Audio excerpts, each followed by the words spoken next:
light the first candle after you lit it. So then what's the problem? What's going to happen later? I'm sorry, I didn't realize this. It's okay. Eternity.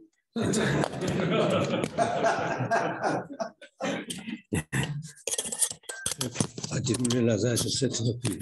Okay, so you're on. You're on. Okay, thank you. So if I'm on the house and so the moment you light the first wick, you already did the mitzvah. So he lights the other 9. Who cares? What's the problem in lighting it? Why does it become an avukah? Why do we say that it doesn't have the mitzvah? Why should it be worse than kofsa in the zokugla? If it went out, it went out. You don't say the mitzvah. So that's a question that's discussed in the rabbinic literature over the centuries. You know, Hanukkah has famous questions like, why do we have 8 days? We should only have 7 because the first, there was enough oil for the first candle. The famous question that's attributed to the Beis Yosef, but it's earlier than that. And on that, there are innumerable answers. Shlomo Kluger wrote a sefer with 70 answers to it. And so the literature on Hanukkah is enormous regarding the halacha and regarding the mitzvah, etc. So here also there's a great literature about this kasha. So I only want to share with you 2 ideas. There are many, many terutzim, but there are 2 ideas that are really, I think, pertinent to us. The first one is, what if a person lights with the intention that he's going to extinguish it immediately? He's got to go somewhere. He has no intention that it's going to burn a half hour. So many of the poskim say he's not Yotze. Because even though Kovso Ein Zokukla, here when he lit, his intention was that it wasn't going to burn. Kovso Ein Zokukla, his circumstances occurred. What he did was proper, and things intervened. Okay, that's life. But here, he himself is creating the situation that the candle will not burn for any requisite period of time. So the Achronim say that if he intends to light 10, so when he lights number 1, he already has in mind that he's going to light 2, 3, 4, 5, 6, 7, 8. And by intending to light more, it's as though it's as though he extinguishes it. He takes away the uniqueness of the mitzvah of that night. And therefore, even though Hadloka is a mitzvah, this Hadloka does not do the mitzvah because of the fact that he purposely creates a situation where the Hadloka will not be a pi halacha. It will not last because of the fact he's going to light all the other ones, and that only makes it an avukah. That's one stream of the Achronim. There are many nuances off of that, which I will leave to Rabbi Koenigsberg. You have no idea what an asset you are to me. Every day The second stream is even more philosophical. second stream is that hadlaka ose mitzvah, so it has to be a hadlaka of ner Chanukah,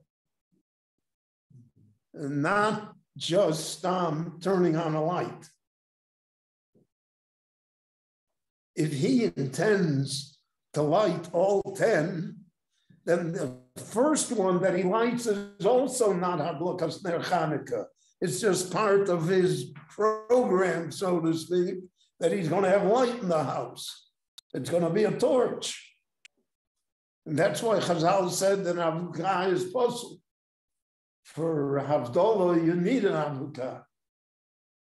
Because there we celebrate the creation of fire, which is the first and basic creation to allow human civilization to advance. But by Hanukkah, it's just the opposite. We're not interested in the Avukah. We're not interested in making light, so to speak. We're interested in the Nes. The Nes is that somehow it's lit.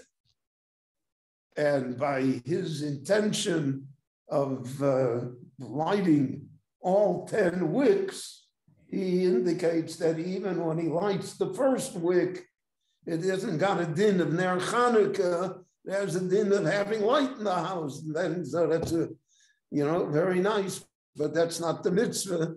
And therefore, even if we say Adlaka Osa mitzvah, it won't apply in this case at all.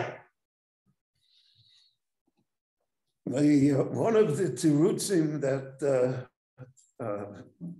is advanced for why we have 8 lights is the fact that only 1/8 of the regular oil burned, and the rest, the 90% of the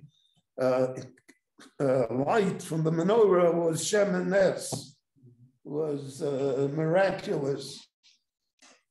So our lighting of the menorah is a commemoration of the fact of the Nes. And the Gemara says that the famous Rabbi Dosa was very poor. And he didn't have oil to light Shabbos candles. And then there's 2 girsos there. One girsa is by mistake. They poured in vinegar. The other one was that that's all he had was the vinegar. And he was going to light it. So they told him, Rebbe, vinegar is not flammable. It's not going to work. So he said, no. He said, Misha Omar Lashemen Sheyadlik, Yomar Lachomet Sheyadlik. You think that it's natural that oil should burn. That's also a Nes. So the same one that made the Nes that the oil should burn will make a Nes that the vinegar will burn, and Kacham, and it burned. So the Forshim say that this is a reminder to us that what we think is Teva is also only Nes.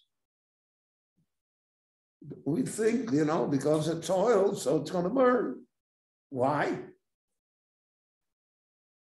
What makes it so? It's a liquid. Why you light water or beer or whatever it is, it's not going to burn. And that's going to burn. So that in nature itself, nature is the greatest Nes of all. The Teva is the greatest Nes of all.